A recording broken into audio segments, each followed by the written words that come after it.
को अपने हृदय से लगाया और वसुदेव जी ने गर्गाचार्य जी से प्रार्थना किया कि देखो हमारा कन्हैया इतना बड़ा हो गया लेकिन अभी तक जो है यज्ञोपवीत संस्कार नहीं हुआ। आज समाज में हम लोगों की भी ऐसी ही व्यवस्था है, संस्कार विहीन नित्य जो है हम लोग होते जा रहे हैं। 8 वर्ष की आयु में ब्राह्मण बालक का संस्कार, 12 वर्ष की आयु में क्षत्रिय बालक का संस्कार, ऐसी हमारी परंपरा जो है वह पहले से थी। लेकिन अब तो शादी में ही वह हल्की फुल्की व्यवस्था जो है होती है। फॉर्मेलिटी के रूप में हम जरूर संस्कार को निवृत्त कर देते हैं। कभी डाला तो डाला, कभी नहीं डाला तो नहीं डाला। बोलिए गोविंद भगवान की। तो कहने का भाव मेरा यही है, क्योंकि भगवान को आवश्यकता नहीं है किसी भी प्रकार की। भगवान ने जो भी लीलाएं की है वह क्यों की है? इसीलिए की है ताकि हम लोग जो है उन कथाओं से, उन लीलाओं से शिक्षा ग्रहण करें। समाज में जो लुप्त हो चुकी है परंपराएं, उन परंपराओं को समाज में फिर पुनर्जीवित करें, जिससे समाज का जो है कल्याण हो, समाज का उत्थान हो। नित्य निरंतर हम लोगों का ऊर्ध्वगति, ऊपर की तरफ उत्थान हम लोगों का होना चाहिए। इसीलिए जो है सनातन धर्म के अनेक प्रकार के जो साधन है उनको जो है कथा के रूप में यहाँ पर जो है किया जाता है, बताया जाता है, कहा जाता है।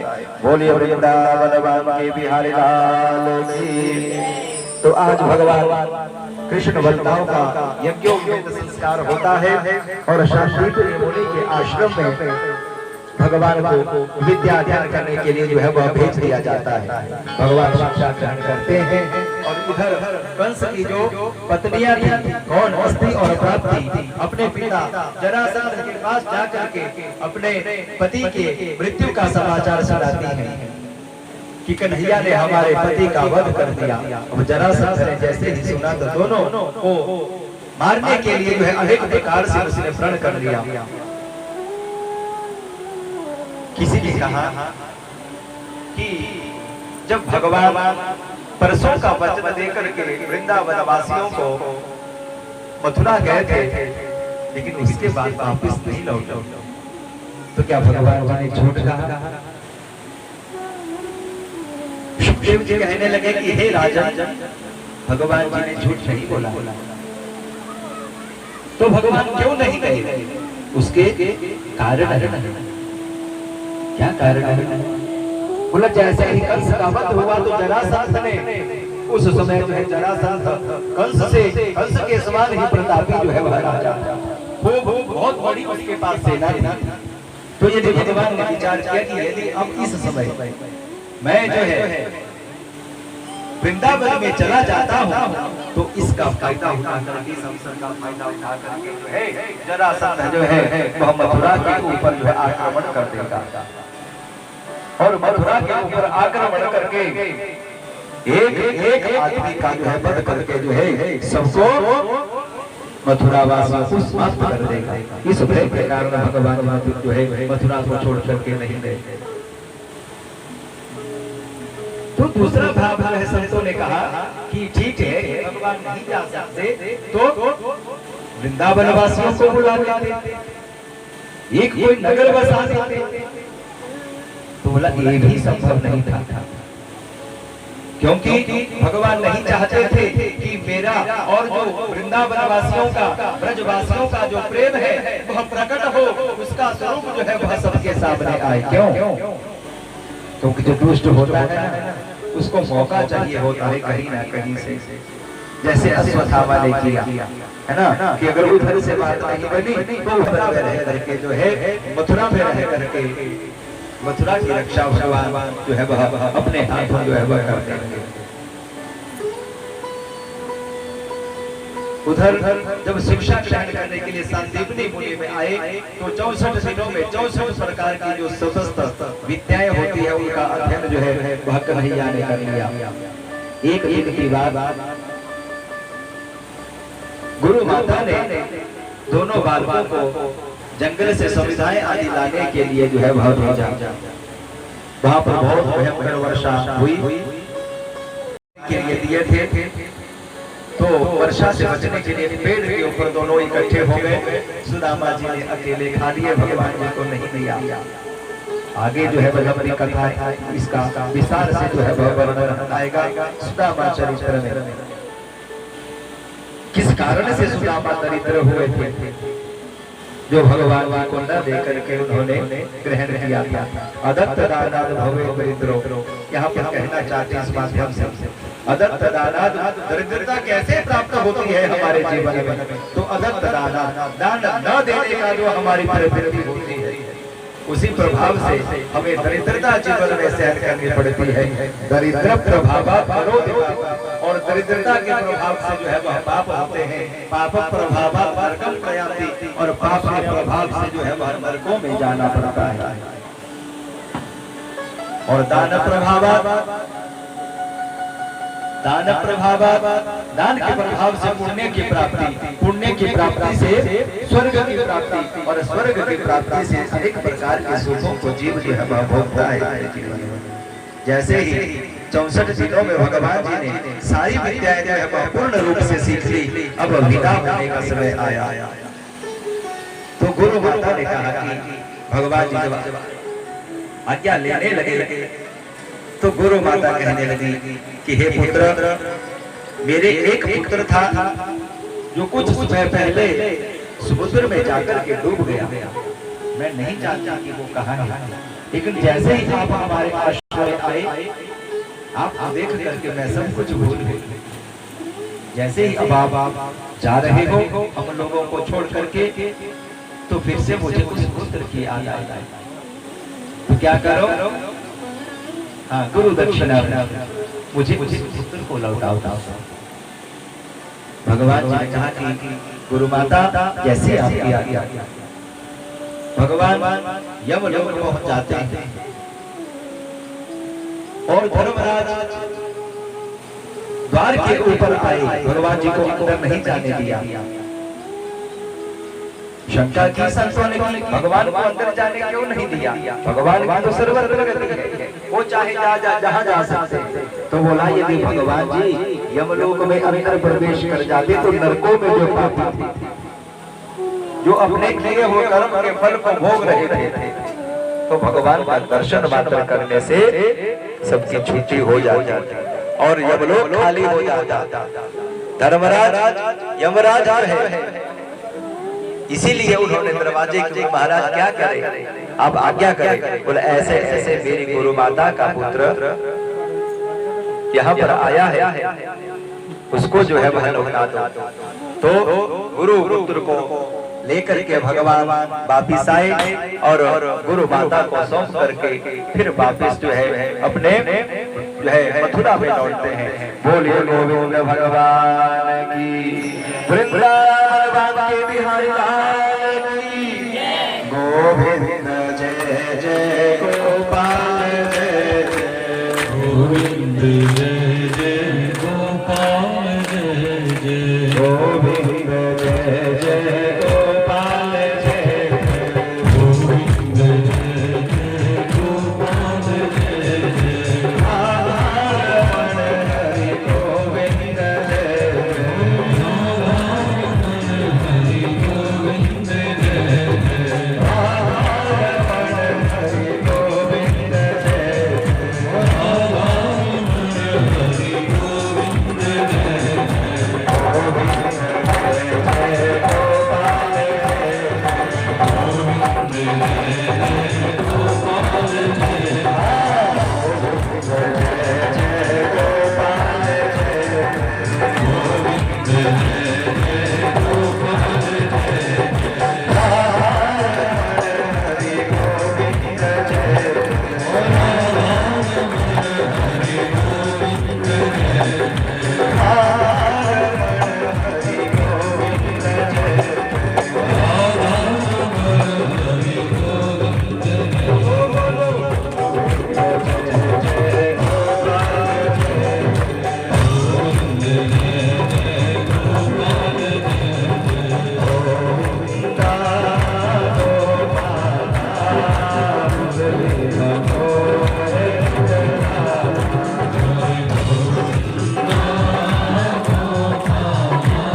और भगवान जो है क्षण क्षण में वहां से अंतर ध्यान हो गई।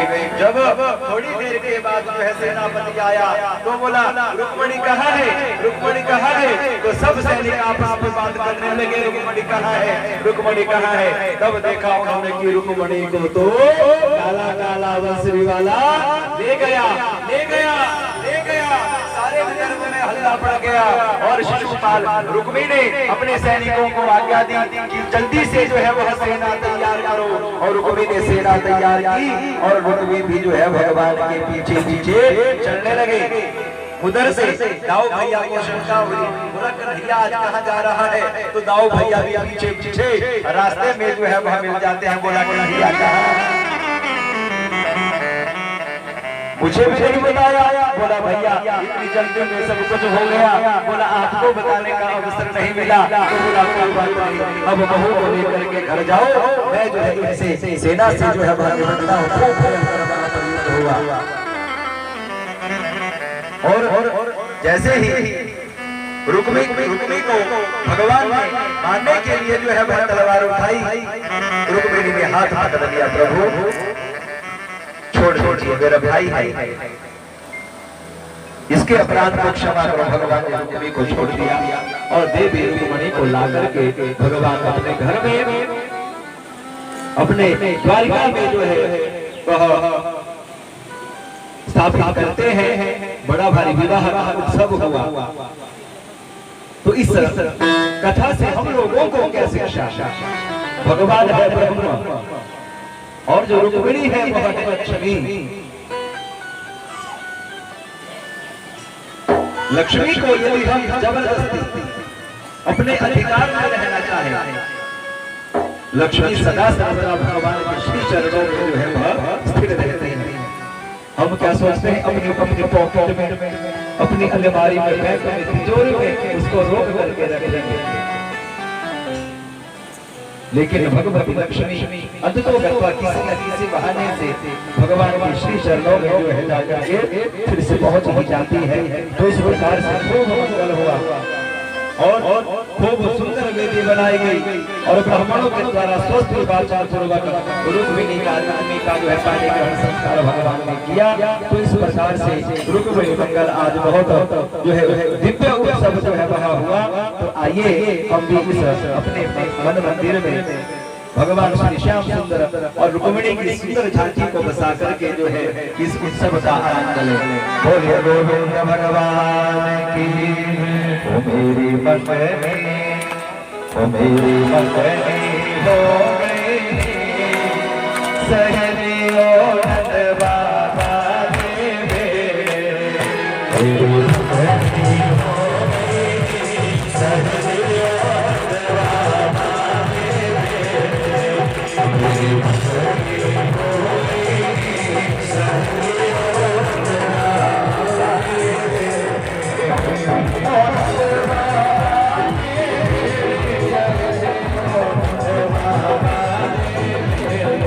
Oh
भगवान की आज के आनंद की। वृंदावन में जो है उन्होंने भेजने का निश्चय किया। उद्धव जो है उनको बुलाया, जो परम ब्रह्म में निश्चित है, निराकार निर्गुण ब्रह्म को की सत्या को स्वीकार करते हैं, तो उनको बुलाकर के भेजा कि तुम ऐसे ऐसे वृंदावन में जाओ, जहाँ पर जो गोपियां हैं उनको समझाओ और ज्ञान देकर के जो है फिर वापस आओ। अपने ज्ञान के अभिमान में भर करके उद्धव जी ने जाना स्वीकार किया। जैसे ही उद्धव जी महाराज वृंदावन की उस पावन धरती के ऊपर पहुंचे, भगवान के विरह में व्याकुल उन सब गोपियों का दर्शन किया, तो उद्धव जी महाराज जी का सारा ज्ञान जो है वह क्षीण के आसपास हो गया। जैसे ही उद्धव जी अनेक प्रकार से गोपियों को ज्ञान देने लगे कि हे गोपियों, परम पिता परमात्मा का निर्गुण ब्रह्म का ध्यान करना चाहिए। तो बोला ध्यान हम कैसे करें? ध्यान तो मन से होता है, मन में होता है, हृदय में होता है। हमारा हृदय तो कन्हैया के साथ है, वो तो साथ ही चला गया। अब हम इसका ध्यान करें। अनेक प्रकार से विलाप किया। उद्धव समझा रहे हैं गोपियों को, और गोपियां भगवान के विरह में नित्य निरंतर जो है अनेक प्रकार से विलाप करते हुए अश्रुपात कर रही है। मानो अश्रुपात गंगा जल रूपी आंसुओं में, गंगा जमुना रूपी आंसुओं में जो है उद्धव जी महाराज का सारा ज्ञान जो है वह बह गया। आए तो थे ज्ञान सिखाने के लिए, लेकिन आप जीवन में प्रेम का पाठ पढ़ करके कन्हैया को कोसने लगे। अरे कन्हैया तो बड़ा भयंकर। इन्होंने इन सब गोपियों को इस प्रकार से इस अवस्था में छोड़ करके नहीं जाना चाहिए। अब इसके बाद श्री सुखदेव जी महाराज कहते हैं भगवान ने बड़ी विचित्र जो है वह लीलाएं की। परीक्षित जी महाराज पूछने लगे कि भगवान ने बहुत सारे विवाह किए, 16,108 विवाह। तो भगवान के विवाह का उपक्रम किस प्रकार से हुआ, कितनी उनकी संतानें हुई, किस प्रकार से भगवान का परिवार बना, यह सब सुनाने का आप कष्ट करें। बोलिए गोविंद भगवान की। सुखदेव जी महाराज कहने लगे कि हे राजा, ध्यान से सुनिए।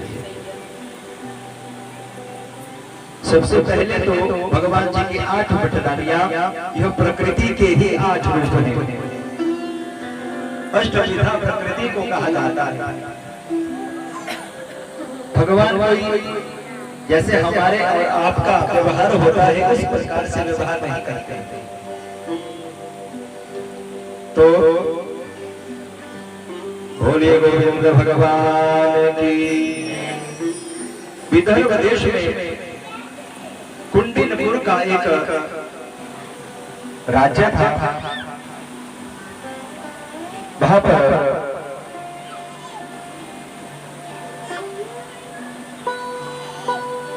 राजा जो है वह राज्य करते थे। उनके 4 पुत्र और एक पुत्री थी। बड़े पुत्र का नाम रुक्मी और जो कन्या थी उसका नाम था रुक्मिणी। विदर्भ देश के जो राजा थे वह चाहते कि हमारी इस कन्या का विवाह भगवान श्री श्याम सुंदर जी के साथ होता।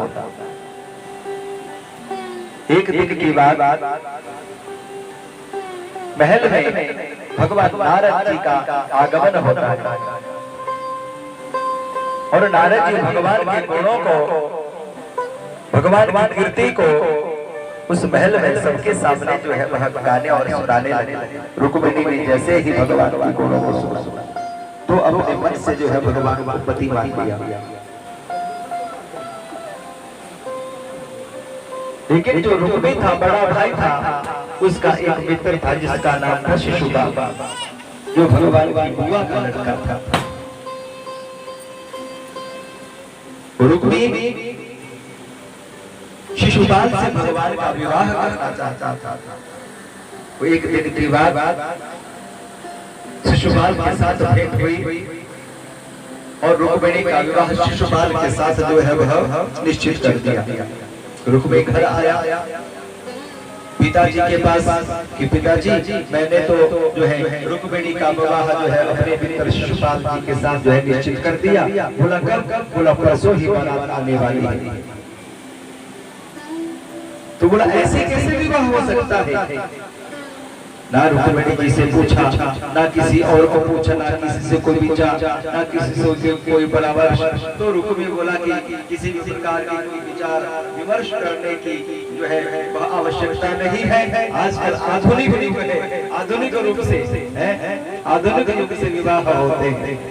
माता पिता जी को भी पूछने की आवश्यकता। बोलिए गोविंद भगवान की। आजकल के बच्चे है ना, माता पिता जी को भी पूछने की आवश्यकता नहीं समझते। जिन्होंने, जिस माँ ने 9 महीने तक गर्भ में रखा, जिस पिता ने लालन पालन के लिए और अनेक प्रकार के कष्ट उठाए पढ़ाने के लिए, लिखाने के लिए, इस योग्य बनाने के लिए कि आप आज कोई फैसला ले सके, तो आपके जीवन में आज उन माता का जिन्होंने आपको जन्म देने में मृत्यु तुल्य कष्ट सहा, उन माता का भी कोई आवश्यकता नहीं है ना। और इतने वर्षों का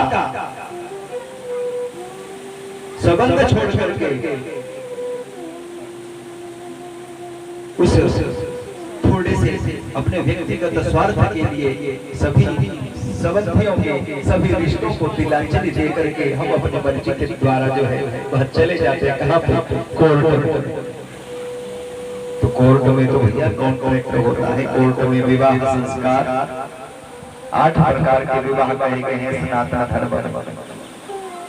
सबसे उत्तम विवाह है ब्रह्म विवाह, जिसको वैध माना गया है। उसके बाद गंधर्व विवाह,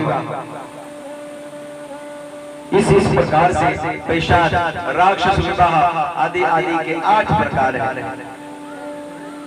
तो सबसे उत्तम ब्रह्म विवाह जो वेदी लगा करके देवताओं का आवाहन करके देवताओं के सानिध्य में, अग्नि के सानिध्य में, माता पिता की आज्ञा से अपने सगे संबंधियों के सामने जो पाणी ग्रहण संस्कार वेद मंत्रों के द्वारा किया जाता है उसको विवाह कहते हैं।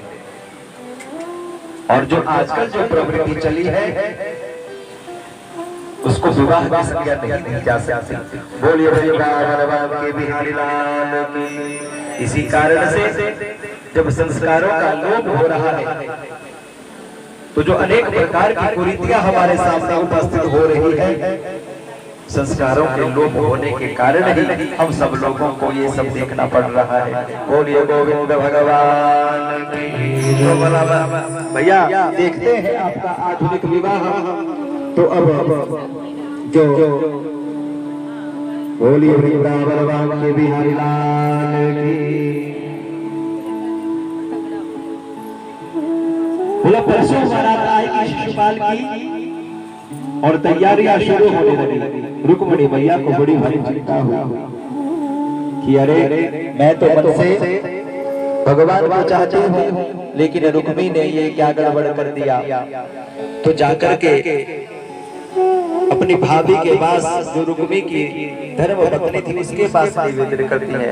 उसके पास अपने मन की बात बताई रुक्मिणी ने कि ऐसे ऐसे मैं तो अपने मन से भगवान कृष्ण कन्हैया को चाहती हूँ, यदि उनके साथ मेरा विवाह नहीं हुआ तो मैं किसी भी हाल में शिशुपाल से शादी नहीं कर सकती।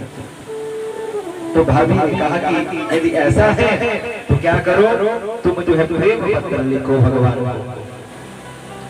देवकी ने, क्षमा करना, रुक्मिणी ने प्रेम पत्र लिखा और सुपात्र ब्राह्मण के हाथों वह प्रेम पत्र भगवान जी के पास जो है वह द्वारिका में भेज दिया।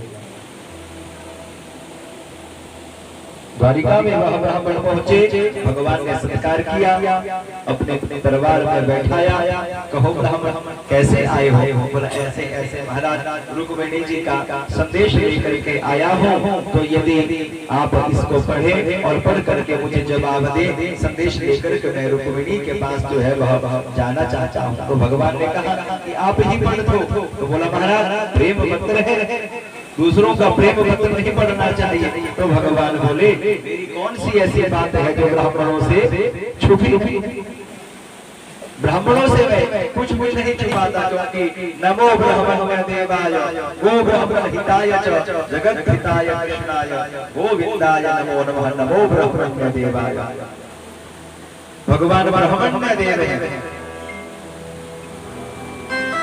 ब्राह्मणों से खूब प्रेम व्यवहार करते हैं, खूब कृपा ब्राह्मणों के ऊपर भगवान की रहती है। तो बोला ब्राह्मणों से मेरा कोई भेदभाव ऐसा नहीं जो छुपा रहता है, इसीलिए आप ही जो है इस प्रेम पत्र को पढ़ो।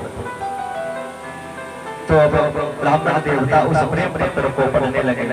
क्या कहते हैं कि हे भुवन सुंदर, हे कृष्ण कन्हैया, मैंने जो है आपको ही अपने मन से सदा सर्वदा जो है सदा सर्वदा के लिए अपना स्वामी मान लिया है। लेकिन मेरे भैया ने मेरा पाणी ग्रहण संस्कार अपने मित्र शिशुपाल के हाथों जो है वह तय कर दिया है। किसी शेर का हिस्सा कोई लोग नहीं खा सकता। तो यदि आप मेरा कल्याण चाहते हो तो ऐसे ऐसे जिस दिन विवाह होता है तो हमारी कुल परंपरा है कि कन्या जो है भगवती का पूजन करने के लिए जो है कुल देवी के मंदिर में जाती है। तो यदि आप ये विचार करते हो कि मैं कैसे आपको जो है वहां से ग्रहण करूंगा, तो जब हम कुल देवी के मंदिर में अपनी सखियों के साथ पूजन करने के लिए जाऊंगी तो वहीं से आप मुझे ग्रहण कर लेना। इतना कह करके पत्र जो है वह पूर्ण किया। ब्राह्मण देवता ने पूछा कि प्रभु रुक्मिणी के लिए क्या संदेश है? वह तो आपके विरह में निद्रा को भी है वह भूल चुकी है। तो भगवान जी ने कहा कि ब्राह्मण देवता है ना, जैसा रुक्मिणी का हाल है वैसा ही मेरा भी। जनार्दन भगवान का भाव को पढ़ने वाले हैं, तो जाओ रुक्मिणी से जाकर संदेश दे दो कि मैं जो है जरूर तुम्हारी मनोरथ को पूर्ण करूंगा। ब्राह्मण बड़ी खुशी से आए और रुक्मिणी के पास जो भी संदेश था वह पहुंचा दिया। अब इसके बाद रुक्मिणी जो है वह निश्चिंत हो गई। तो उधर से जो है शिशुपाल की बारात आती है और इधर जो है देवी का पूजन करने के लिए जो है वह रुक्मिणी मैया अपनी सखियों के साथ जो है वह चलती है।